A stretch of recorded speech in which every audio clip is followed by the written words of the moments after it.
Hi friends, good morning. তোমরা সবাই কেমন আছো? আশা করি তোমরা খুব ভালো আছো। আমিও খুব ভালো আছি। রূপার ব্লগে অনেক অনেক স্বাগত, অনেক অনেক ভালোবাসা দিয়ে ব্লগটা শুরু করলাম। আই হোপ তোমরা ভীষণ ভালো আছো, ভীষণ এনজয় করছো। তো এখন বাজে সকাল 8টার মতো। আমি অনেকক্ষণ আগে উঠে পড়েছি। তো ব্লগটা এখন থেকে শুরু করলাম। তো আশা করি তোমরা ব্লগটা লাস্ট অবধি দেখবে। তো চলো দেখতে থাকো ব্লগটা। তারপর এখানে দেখতে পাচ্ছ আমি লাল চা বসিয়ে দিয়েছি। সকালে সমস্ত কাজবাজ সেরে তারপর এখানে আমি লাল চা বসিয়েছি। তো আমার লাল চা এখানে হয়ে গেছে। সকালে আমি অবশ্য লাল চাই খাই। সকালে আমি লাল চাটাই বেশি পছন্দ করি। দুধ চাও খাই কখনো কখনো, কিন্তু লাল চাটাই আমার বেশি খাওয়ানো হয়। তো এখানে লাল চা আমি বানিয়ে নিয়েছি।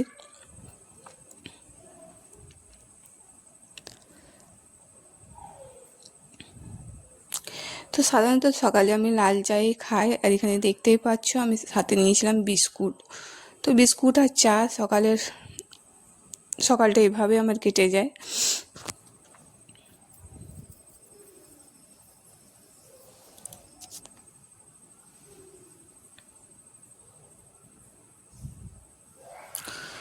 কাজ বাজ সেরে লাল চায়ের আমেজটা খুব ভালো লাগে, তাই না বন্ধুরা?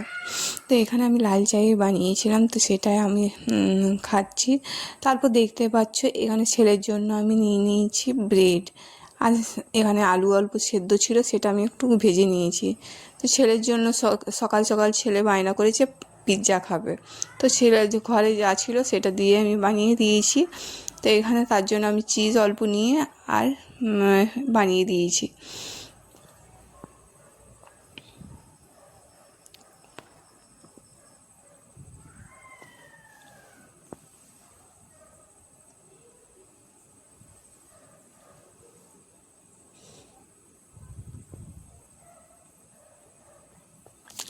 ছেলে এরকম পিৎজা খেতে খুব পছন্দ করে। তো তাই সকালে যা ছিল সেটাই আমি বানিয়ে দিয়েছিলাম পিৎজা। তো ছেলে পেয়ে তো অনেক খুশি। তো ছেলের জন্য এরকমভাবে আমি পিৎজা বানাই। সাধারণত বাড়িতে যা থাকে সেটা দিয়েই করি। তো এই দেখতেই পাচ্ছ আমার তৈরি হয়ে গেছে। তো ছেলের জন্য আমি নিয়ে যাচ্ছি। ছেলে অনেকক্ষণ আগেই উঠে পড়েছে।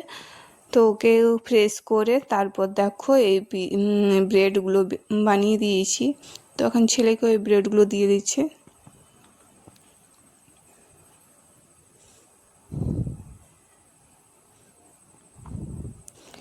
ছেলের আবার মোবাইল না হলে খাওয়া হয় না। তো ও সাধারণত সকালবেলা অল্প মোবাইল না হলে ও চলে না। মোবাইলটা যদি অল্প দেখে ওর মুডও ঠিক থাকে অল্প। তো সকালে অল্প দিতেই হয়। তারপর দেখো এখানে সকালের আমি খাবার দাবার কী করবো সেটাই তোমাদের সঙ্গে আজকে শেয়ার করছি। তো এখানে আমি পটল ভাজা করব। আর সকালে আজকে বেসন ছিল, সেটার আজকে বড়া দিয়ে আজকে কারি বানাবো। তো অবশ্য কারি সবার কারই পছন্দ। তো সেই জন্য আজ ভাবলাম কারি বানাই। আর ফ্রিজে দেখলাম যে আজ দই ছিল, তো ভাবলাম চলো আজকে কারি বানা যাক। তো এখানে দেখতেই পাচ্ছ সকালে রান্না বান্না আমি রেডি করে নিয়ে তারপর আমি রান্না করতে চলে গেছি। তো দেখতেই পাচ্ছ এখানে কড়াইয়ে তেল বসিয়ে দিয়েছি।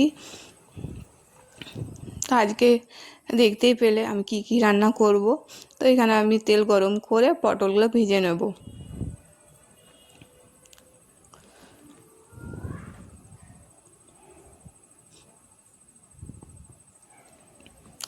তোমরা অবশ্যই কমেন্ট করে জানাবে যে কারি কার কার পছন্দ খুব।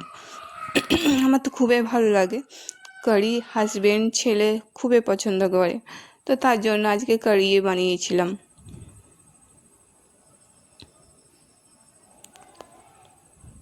সকালটা কিভাবে পেরিয়ে যায় কোনো বোঝাই যায় না, তাই না? তো সকালবেলা এরকমভাবে আমার কাজটা চলতে থাকে। তো এভাবে আমার কাজটা চলতে চলতে কখন যে সময়টা পেরিয়ে যায় কিছু বোঝাই যায় না। তার মধ্যে ছোট্ট বাচ্চা থাকলে তো আরও। তো এখানে দেখতে পাচ্ছ আজ সকালে রুটি হবে, তো তার জন্য দেখছি রুটিগুলো করে নিয়েছি। তো এখানে আমি রুটি করছি। তার সঙ্গে হাজব্যান্ডও টিফিনে রুটি নিয়ে যায়, কাজে যায়। তো সেই জন্য সকালে আজ রুটি বানিয়েছিলাম। যখন যেদিন হয় যেটা হয় সেটাই আমি বানাই। তো আজ সকালে রুটি বানিয়েছিলাম, তো রুটি আজকে সবারকার নাস্তা হয়ে গেছে।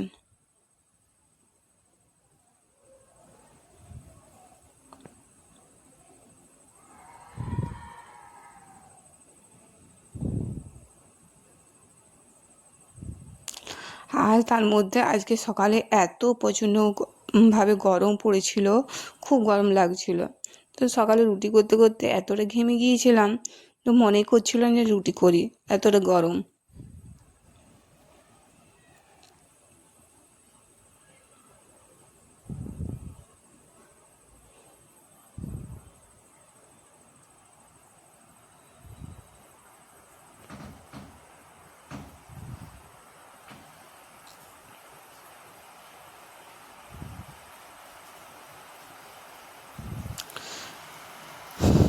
গরমের দিনে রুটি করাটা খুব বড় একটা কাজ, তাই না? তো সকালে এইভাবে আমার চলতেই থাকে কাজ টাজ। তো কাজ টাজ সেরে তারপর চান সেরে নিয়েছি, পুজো করে নিয়েছি। তারপর দেখো আমি দুপুরে রান্নাবান্না কী কী করেছি তোমাদের সঙ্গে সেটাই আজকে শেয়ার করলাম। তো এখানে রান্নাবান্না তোমরা তো দেখেইছো, আমি সকালে কী রান্নাবান্না করেছিলাম সেটাই দুপুরেও হয়ে গিয়েছিল। তো এখানে আমি ভাত বানিয়ে নিয়েছি, এখানে ভাত আছে। আর সকালের বানিয়েছিলাম কারি, তোমরা তো দেখেইছিলে। তো এ হচ্ছে কারি, আর তার সঙ্গে পটল ভাজা ছিল।